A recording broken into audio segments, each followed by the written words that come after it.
അധ്യായം 25.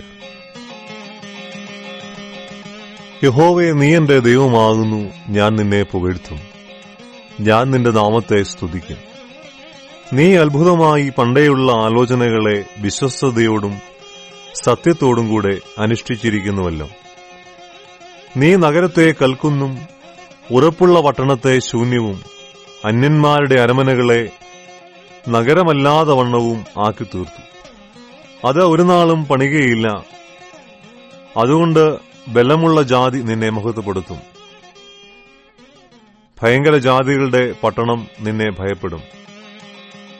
ഭയങ്കരന്മാരുടെ ചീറ്റൽ മതിലിന്റെ നേരെ കൊടുങ്കാറ്റുപോലെ അടിക്കുമ്പോൾ നീ എളിയവന് ഒരു ദുർഗവും ദരിദ്രന് അവന്റെ കഷ്ടത്തിൽ ഒരു കോട്ടയും കൊടുങ്കാറ്റിൽ ഒരു ശരണവും ഉഷ്ണത്തിൽ ഒരു തണലും ആയിരിക്കുന്നു. വരണ്ട നിലത്തിലെ ഉഷ്ണത്തെപ്പോലെ നീ അന്യന്മാരുടെ ആരവത്തെ അടക്കിക്കളയുന്നു. മേഘത്തിന്റെ തണൽ കൊണ്ട് ഉഷ്ണമെന്ന പോലെ നിഷ്കണ്ടകന്മാരുടെ പാട്ട് ഒതുങ്ങിപ്പോകും. സൈന്യങ്ങളുടെ യഹോവ ഈ പർവ്വതത്തിൽ സകല ജാതികൾക്കും മൃഷ്ടഭോജനങ്ങൾ കൊണ്ടും മട്ടൂറിയ വീഞ്ഞുകൊണ്ടും ഒരു വിരുന്ന് കഴിക്കും.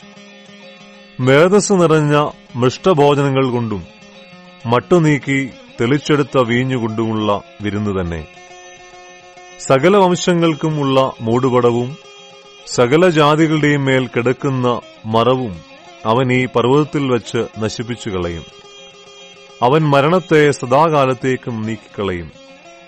യഹോവയായ കർത്താവ് സകല മുഖങ്ങളിലും നിന്ന് കണ്ണുനീർ തുടയ്ക്കുകയും തന്റെ ജനത്തിന്റെ നിന്ന സകല ഭൂമിയിൽ നിന്നും നീക്കിക്കളയുകയും ചെയ്യും.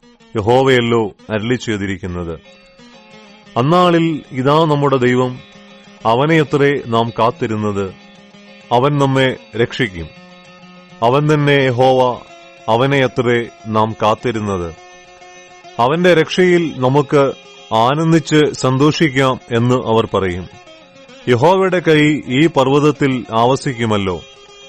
എന്നാൽ വൈക്കോൽ ചാണകക്കുഴിയിലെ വെള്ളത്തിൽ ഇട്ട് ചവിട്ടുന്നതുപോലെ മോവാബ് സ്വസ്ഥാനത്ത് തന്നെ മെതിക്കപ്പെടും.